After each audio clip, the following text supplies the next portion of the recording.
नमस्कार, स्वागत है आप सबका दिन भर की तमाम बड़ी और अहम खबरों के साथ मैं हूं कवींद्र। शुरुआत हेडलाइन से। 10 विधानसभाओं पर उपचुनाव में बीजेपी को 5, कांग्रेस को 3, टीएमसी और जेएमएम को 1-1 सीट। दिल्ली में आम आदमी पार्टी की जमानत जब्त।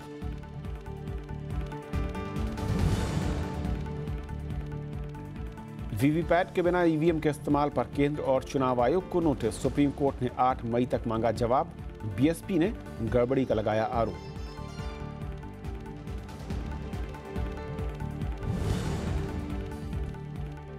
किसान आत्महत्या पर सुप्रीम कोर्ट की तमिलनाडु सरकार को फटकार। कहा, मानवीय संवेदना की कमी, 2 सप्ताह में मांगी विस्तृत रिपोर्ट।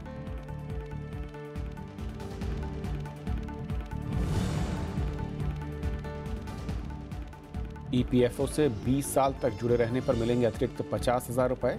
मौत होने पर 2.5 लाख रुपए की मदद। सरकार को भेजा प्रस्ताव।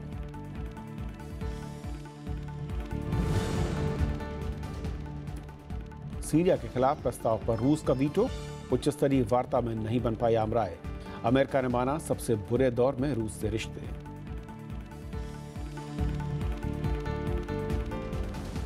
और आइए देखते हैं पहली खबर।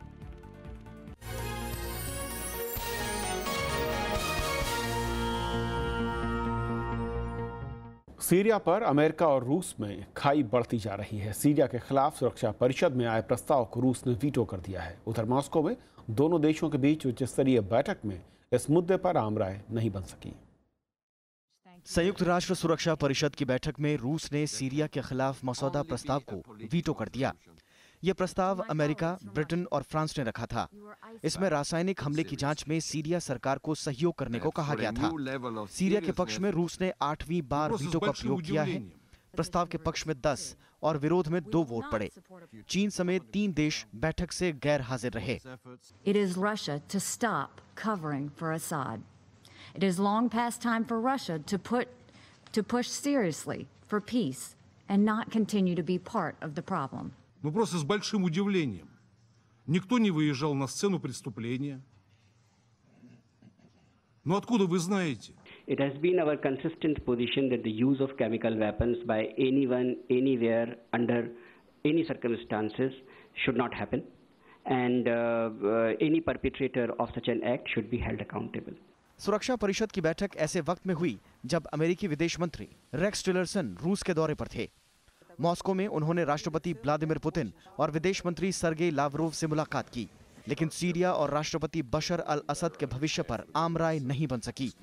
More and more evidence continues to be gathered. It is possible that the threshold necessary to charge individuals, including Bashar al-Assad, may be achieved. Если с ИГИЛ действительно нужно бороться и можно ИГИЛ победить, не пытаясь свергать режим, то, свергнув режим, вполне можно не то что не победить ИГИЛ, а... America और रूस का मानना है कि उनके रिश्ते सबसे खराब दौर से गुजर रहे हैं। We may be at an all-time low in terms of relationship with Russia. Russia is a strong country. We're a very, very strong country. Можно сказать, что уровень доверия на рабочем уровне, особенно на военном уровне, он не стал лучше, а скорее всего деградировал. Syria में 4 अप्रैल को खान शेखून शहर में रासायनिक हमले में 31 बच्चों समेत 86 लोग मारे गए थे। अमेरिका ने हमले के लिए असद सरकार को दोषी माना था और सीरिया सरकार पर पहली बार मिसाइल हमला किया था। अखिलेश सुमन के साथ ब्यूरो रिपोर्ट, राज्यसभा टीवी। और इस मामले पर और बातचीत करने के लिए हमारे साथ स्टूडियो में खास मेहमान पूर्व राजदूत शिवशंकर मुखर्जी साहब हैं। सर, स्वागत है आपका। नमस्कार। सर, जिस तरीके से पूरा मसला आगे बढ़ रहा है और अब रूस का वीटो, क्या ये माना जाए कि सीरिया को लेकर साफ तौर पर जो 2 धड़े दिख रहे थे वो ज़्यादा पहले से उग्र आक्रामक तेवर नज़र आ रहे हैं जो ख़तरनाक हो सकते हैं? बिल्कुल सही है। देखिए, सीरिया के जो 6 साल से जो वहाँ जो अशांति, जो वायलेंस चल रहा है, उसमें आज तक किसी को एब्सोल्यूट आंकड़े नहीं हैं, लेकिन तकरीबन मेरे ख्याल 3.5 लाख लोग मारे गए हैं एक छोटे से देश में। जी। मिलियंस रेफ्यूजी बन के बैठे हुए टर्की में, जॉर्डन में। और अभी जो स्थिति है, अब अब भी मेरे ख्याल अभी जो हो रहा है खतरे से दूर नहीं है। 2015 से जो बशर अल असद के गवर्नमेंट के खिलाफ जो सारे फोर्सेस थे, तरह तरह के फोर्सेस, सऊदी अरेबिया सपोर्ट कर रही थी, कतर सपोर्ट कर रही थी, यूएस सपोर्ट कर रही थी, टर्की भी, लेकिन मामला इतना कंफ्यूज था कि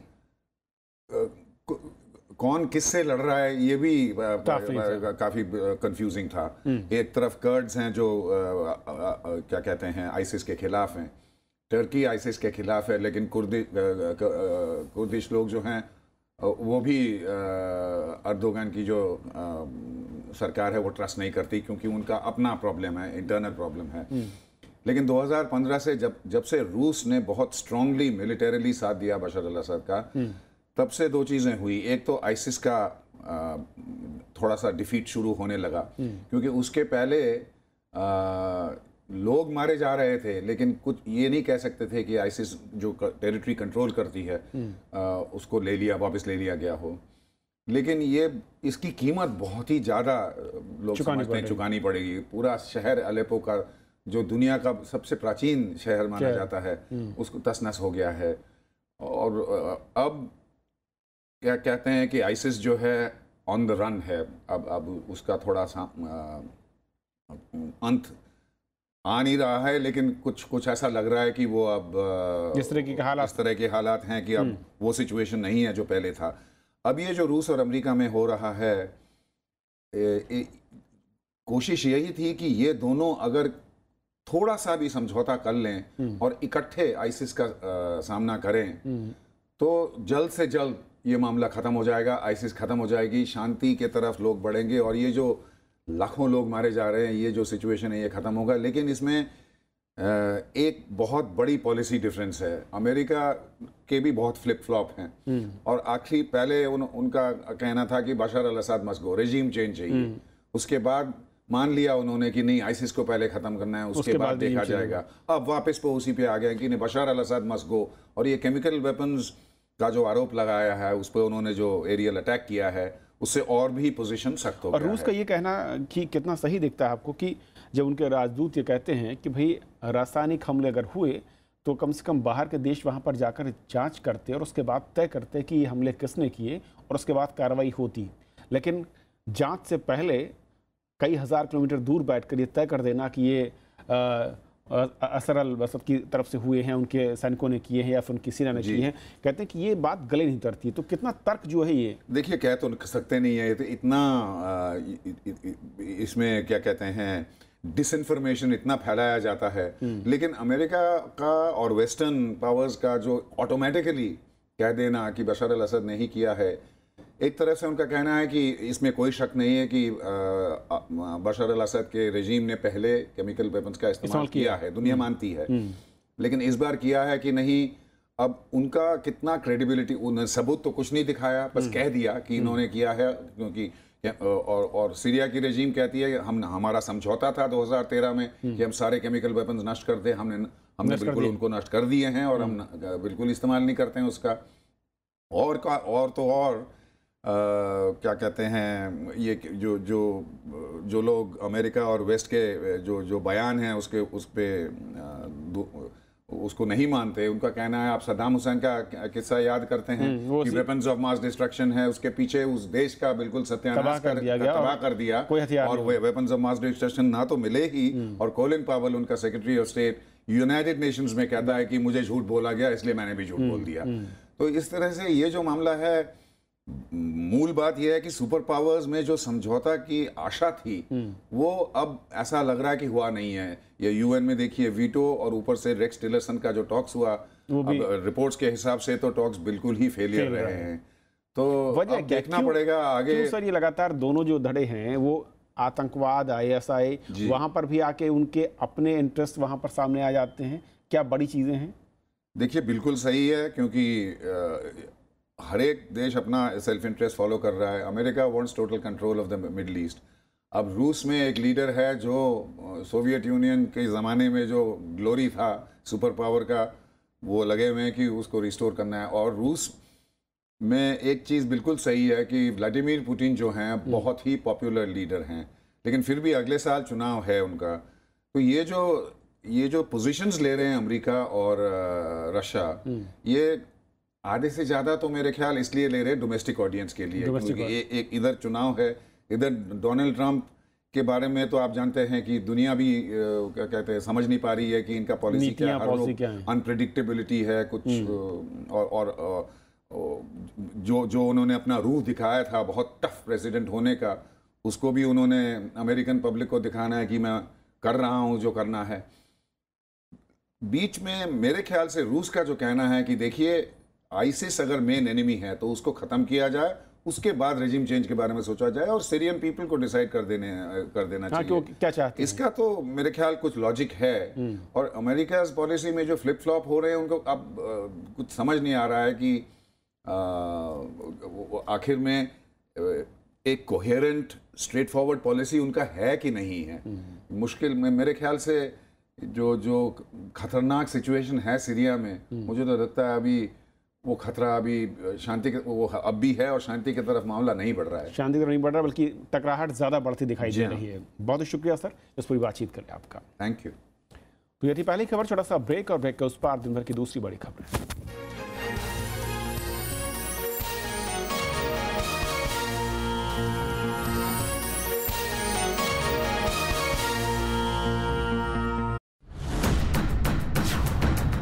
कोरियाई प्रायद्वीप में युद्ध का खतरा, अमेरिका का युद्धपोत रवाना,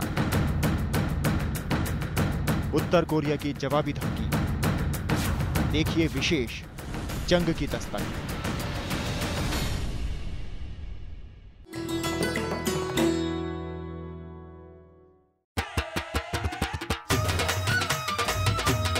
बैसाखी भारत का एक लोक त्योहार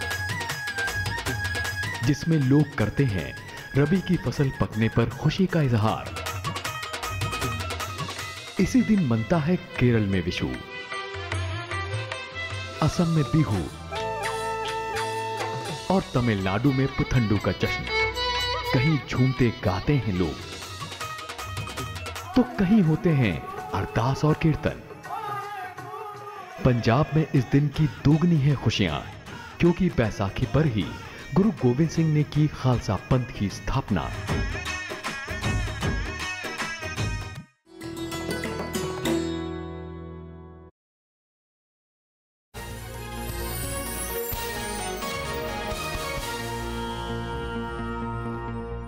आठ राज्यों में 10 विधानसभा सीटों पर हुए उपचुनाव में बीजेपी ने अपना शानदार प्रदर्शन जारी रखा है। उसने 4 राज्यों में 5 सीटें हासिल की हैं।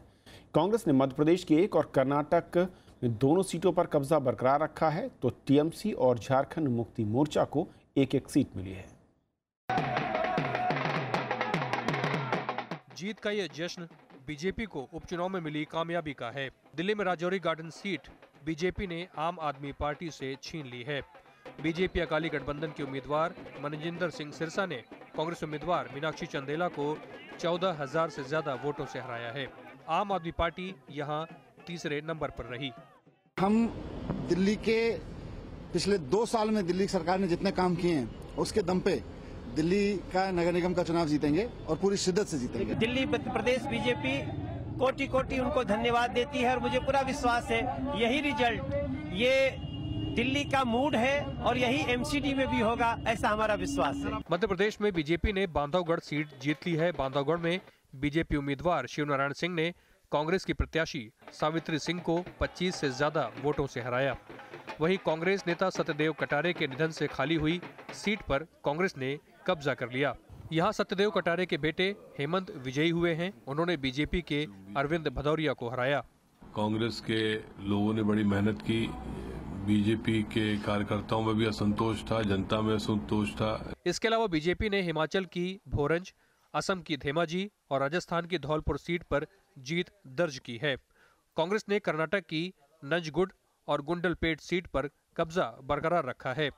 नंजनगुड सीट पर कांग्रेस उम्मीदवार काले एन केशव मूर्ति ने बीजेपी के प्रत्याशी श्रीनिवास प्रसाद को 21,000 से ज्यादा वोटों से हराया। वहीं गुंडलपेट सीट पर एमसी मोहन कुमारी ने जीत दर्ज की है। We will Definitely the result has given us more strength so that we will, face the election in 2018 more stronger and come back to power. We have never expected that Srinivas Prasad is going to lose in such a big way. And we tried our level best. But you know what are all things happened last 3-4 days. पश्चिम बंगाल की कांथी दक्षिण seat पर तृणमूल कांग्रेस की चंद्रिमा भट्टाचार्य ने जीत दर्ज की है। वहीं झारखंड की लिट्टीपाड़ा सीट पर झारखंड मुक्ति मोर्चा के साइमन मरांडी विजयी हुए हैं। इन सभी सीटों पर 9 अप्रैल को उपचुनाव कराए गए थे। अनु दीवान के साथ bureau report, Rajya Sabha TV.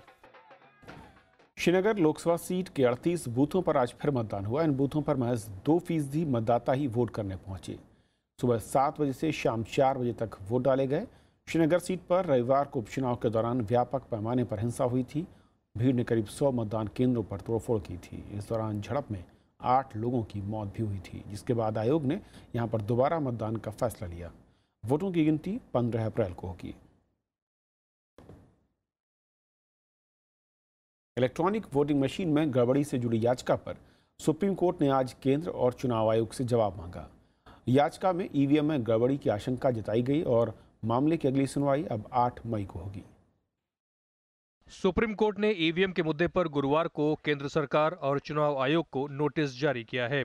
BSP की ओर से दायर याचिका में ईवीएम में गड़बड़ी का आरोप लगाया गया और मामले की जांच की मांग की गई है। We have taken several grounds, including challenging the introduction of the EVM and not bringing the VVPAT in all the seats in spite of directions of the Honorable Supreme Court. We have a sorry and sad state of affairs where the government has not released funds to buy the VVPAT paper trail machines, and only about 58,000 paper trail machines exist against an EVM list of about 16 lakhs. केंद्रीय मंत्री M Venkaiah Naidu ने विपक्ष के दावे को खारिज किया है। हारने के बाद निराश होके, हताश होके सरकार के खिलाफ गलत प्रचार करना शुरू किया है। अभी जो उत्तर प्रदेश और उत्तरांचल, गोवा और मणिपुर में 4 स्टेट्स में बीजेपी जीत के सरकार बनाया, वो भी वो पच नहीं पा रहे। 5 राज्यों के चुनाव नतीजों के बाद बीएसपी, कांग्रेस समेत कई विपक्षी दलों ने ईवीएम में गड़बड़ी का आरोप लगाया था। बजट सत्र के दौरान संसद में भी ये मामला उठा था। बुधवार को कई विपक्षी दलों ने इसी मुद्दे पर राष्ट्रपति से शिकायत की थी। रविंद्र सिंह चौहान, राज्यसभा टीवी। तमिलनाडु में सूखे से जूझ रहे किसानों को लेकर सुप्रीम कोर्ट ने राज्य सरकार को आज फटकार लगाई। कोर्ट ने किसानों को राहत देने के लिए अब तक उठाए गए कदमों की जानकारी मांगी है। इस बीच दिल्ली के जंतर मंतर पर बैठे किसानों को 1 महीने का वक्त पूरा हो गया है। तमिलनाडु में किसानों के हालात पर सुप्रीम कोर्ट ने गहरी चिंता जताई है। गुरुवार को याचिका पर सुनवाई करते हुए कोर्ट ने राज्य सरकार से अब तक उठाए गए कदमों की जानकारी मांगी है और 2 मई तक जवाब तलब किया है। इधर दिल्ली के जंतर मंतर में तमिलनाडु के किसानों के धरने का 1 महीना पूरा हो गया है। उनकी शिकायत है कि प्रधानमंत्री से लेकर राज्य सरकार कोई उनकी सुध नहीं ले रहा है। इनके समर्थन में महाराष्ट्र के किसान भी धरने पर हैं। We will continue our agenda till our goal is achieved, till our problem is solved, till the Prime Minister sees us and accepted our requisition. And if he will do anything for us, then we will leave. We will be here till our death. For the past 31 days, we are sleeping in the road. You are seeing this is road. साल भर मेहनत करते सालों साल और 1 घंटे में पूरा ओले की बारिश ने बर्बाद कर दिया। तो ये कुदरत का नेचुरल एंड मैन मेड क्लाइमेटी ये बहुत ही मतलब पैमाने में है। तो इसको मतलब एक सोल्यूशन निकालने के लिए सरकार ने कदम उठाना पड़ेगा और इसमें कर्जा माफ करना चाहिए। इससे पहले 4 अप्रैल को मद्रास हाईकोर्ट ने राज्य सरकार को सहकारी बैंकों से कर्ज लिए सभी किसानों का कर्ज माफ करने का आदेश दिया था। तमिलनाडु में पिछले 2 साल से सूखा पड़ा है। इसके चलते कई किसानों ने आत्महत्या की है। Panchanan Mishra, Rajya Sabha TV. Supreme court ने सरकार और सीबीएसई को एईटी यानी कि नीट परीक्षा में उर्दू को शामिल करने के लिए कहा है। हालांकि इस बार होने वाली परीक्षा में उर्दू भाषा में परीक्षा नहीं होगी। कोर्ट ने कहा कि अगले साल 2018 और 19 में होने वाली परीक्षा में उर्दू को भी शामिल किया जाए। केंद्र सरकार ने सुनवाई के दौरान कहा था कि उसे उर्दू को भी शामिल करने में ऐतराज़ नहीं है। अभी तक नीट की परीक्षा हिंदी, इंग्लिश, गुजराती, मराठी, उड़िया, बंगला, असमी, तेलुगु, तमिल और कन्नड़ में होती है। कर्मचारी भविष्य निधि संगठन के करोड़ों अंशधारकों के लिए खुशखबरी है। ईपीएफओ बोर्ड ने फैसला किया है कि ईपीएफओ की स्कीम में 20 साल या इससे अधिक समय तक राशि जमा करने वालों को लॉयल्टी कम लाइफ के तहत 50,000 रुपये तक का अतिरिक्त वित्तीय लाभ मिलेगा। साथ ही आजीवन अक्षमता का शिकार होने पर 20 साल से कम समय तक ईपीएफओ में योगदान करने पर भी ये अतिरिक्त फायदा अंशधारक को मिलेगा। EPFO central board of trustee ने भी ये सिफारिश की है कि अंशधारक की मौत हो जाने पर 2.5 लाख रुपए का न्यूनतम सम एश्योर्ड भी मुहैया करवाया जाए। सिफारिशों को सरकार की अनुमति के बाद लागू कर दिया जाएगा और इसे शुरू में 2 वर्ष के लिए प्रायोगिक आधार पर शुरू किया जाएगा और बाद में इसकी समीक्षा की जाएगी। मनी लॉन्ड्रिंग केस में प्रवर्तन निदेशालय ने हिमाचल प्रदेश के मुख्यमंत्री वीरभद्र सिंह से पूछताछ के लिए फिर से समन जारी किया और 20 अप्रैल को जांच अधिकारी के सामने उन्हें उपस्थित होने को कहा है। उन्हें आज ईडी के सामने पेश होना था और जांच एजेंसी ने पहले भी वीरभद्र सिंह को सम्मन किया था, लेकिन वो पेश नहीं हुए थे। ईडी वीरभद्र सिंह की पत्नी और उनके बेटे विक्रमादित्य से पूछताछ कर चुकी है। दिल्ली कांग्रेस के नेताओं ने आज राष्ट्रपति प्रणब मुखर्जी से मुलाकात की। उन्होंने शुंगलू कमेटी की रिपोर्ट के आधार पर दिल्ली सरकार पर कार्रवाई की मांग की। कांग्रेस ने कहा कि रिपोर्ट में दिल्ली सरकार के खिलाफ सभी सबूत होने के बावजूद कार्रवाई नहीं की जा रही है। उन्होंने मांग की है कि आरोपियों के खिलाफ एफआईआर दर्ज की जाए। शुंगलू कमेटी ने अपनी जांच रिपोर्ट में केजरीवाल सरकार के प्रशासनिक फैसलों में नियमों की अनदेखी, मंत्रियों के दफ्तर में की गई नियुक्तियों पर सवाल उठाया है। कहां का ये भ्रष्टाचार का से लड़ने की ढोंग करने वाली ये पार्टी है। इन लोगों ने किस तरीके से इन लोगों ने भ्रष्टाचार को फैलाया है, इसकी हम लोगों ने बात करी और निवेदन किया कि एफआईआर लॉन्च होना चाहिए प्रिवेंशन ऑफ करप्शन एक्ट के तहत, क्योंकि शुंगलू कमेटी ने भी इसको गंभीर आरोप और गंभीर अनियमितताओं को बताया है। और राष्ट्रपति प्रणब मुखर्जी ने जीएसटी से जुड़े 4 विधेयकों को मंजूरी दे दी है। इन विधेयकों को बजट सत्र में पारित किया गया था। खबरों के मुताबिक जीएसटी काउंसिल ने 5, 12, 18 और 28% की 4 दरें तय की हैं। सेवाओं पर 18% की दर से टैक्स लग सकता है, फिलहाल ये दर 15% है। कोरियाई प्रायद्वीप में तनाव बढ़ता जा रहा है। अमेरिका को आशंका है कि उत्तर कोरिया परमाणु परीक्षण की तैयारी में है। चीन ने सभी पक्षों से संयम बनाए रखने की अपील की है, तो उत्तर कोरिया ने दोहराया है कि वो किसी भी दबाव में झुकेगा नहीं। कोरियाई प्रायद्वीप की तरफ अमेरिकी युद्धपोत के बढ़ने के साथ ही इलाके में तनाव बढ़ गया है। उत्तर कोरिया की परमाणु परीक्षण की तैयारियों के बीच अमेरिका ने युद्धपोत रवाना किया है। अमेरिकी राष्ट्रपति डोनाल्ड ट्रंप ने कहा कि उत्तर कोरिया को लेकर धैर्य जवाब देता जा रहा है। We talk trade, we talk a lot of things, and I said the way you're going to make a good trade deal is to help us with North Korea. Otherwise, we're just going to go it alone. That'll be all right too. Uttar Korea के परमाणु मसले पर Donald Trump और चीन के राष्ट्रपति Xi Jinping के बीच phone पर बातचीत हुई। ट्रंप ने उम्मीद जताई कि इस मामले में चीन उसकी मदद करेगा। बदले में अमेरिकी राष्ट्रपति ने चीन को अच्छे कारोबार का लाभ देने का वादा किया है। हालांकि चीन एक तरफा कार्रवाई का विरोध कर रहा है। 我相信你非常清楚，中方一向反对在国际事务中动辄使用单边制裁的做法。当然，我们尤其反对这些单边制裁损害中方的利益。 तनाव के बीच दक्षिण कोरिया ने भी सैन्य तैयारियां तेज कर दी हैं। दक्षिण कोरिया के कार्यवाहक राष्ट्रपति सैन्य अभ्यास देखने पहुंचे। जापान ने आशंका जताई है कि उत्तर कोरिया सरीन गैस से लैस मिसाइल से हमला कर सकता है। この着弾させるという能力については、すでにこの北朝鮮は保有している可能性があるわけでございまして。 अमेरिकी चेतावनी के बावजूद उत्तर कोरिया पीछे हटने को तैयार नहीं है। उसने कहा कि वो हमलावर देश के खिलाफ कड़े कदम उठाएगा। Bureau report, Rajya Sabha TV. आज पूरे देश में बैसाखी का त्यौहार धूमधाम से मनाया जा रहा है। पंजाब और हरियाणा में ये त्यौहार बड़े ही हर्षोल्लास के साथ मनाया जाता है। इस पर्व को देश के अलग अलग इलाकों में किसी न किसी रूप में मनाया जा रहा है। तमिलनाडु में लोग इस दिन को नए साल की शुरुआत के तौर पर मनाते हैं और इसे पुथांथु के नाम से जानते हैं। असम में आज का दिन बिहू के तौर पर मनाया जाता है, तो केरल में इस दिन धान की बुआई का काम शुरू होता है। यहाँ इसे मलयाली न्यू ईयर विशु के नाम से पुकारा जाता है। पारंपरिक नववर्ष की शुरुआत और देश भर में फसल कटाई के मौसम के अवसर पर मनाया जाने वाला ये त्यौहार सभी के लिए शांति, प्रगति और समृद्धि लाने का प्रतीक है। भारतीय स्वाधीनता संग्राम के इतिहास में आज का दिन ब्रिटिश शासन के जुल्मों की सबसे नृशंस घटनाओं में एक जलियांवाला बाग हत्याकांड को याद दिलाता है। 1919 में आज ही के दिन ब्रिटिश सेना के जनरल डायर के आदेश पर अमृतसर के जलियांवाला बाग में सैकड़ों भारतीयों को मौत के घाट उतार दिया गया। बैसाखी के दिन हजारों लोग रोलेट एक्ट और राष्ट्रवादी नेताओं सत्यपाल और डॉक्टर सैफुद्दीन किचलू की गिरफ्तारी के विरोध में जलियांवाला बाग में इकट्ठा हुए, लेकिन जनरल रेनल्ड डायर ने अंधाधुंध गोलीबारी करवाकर इनमें से सैकड़ों लोगों की जान ले ली। सरकारी आंकड़ों में मरने वालों की संख्या 379 बताई गई, लेकिन कई इतिहासकार मानते हैं कि इस हत्याकांड में करीब 1500 लोग मारे गए थे। तो फिलहाल इस बुलेटिन में इतना ही। नमस्कार।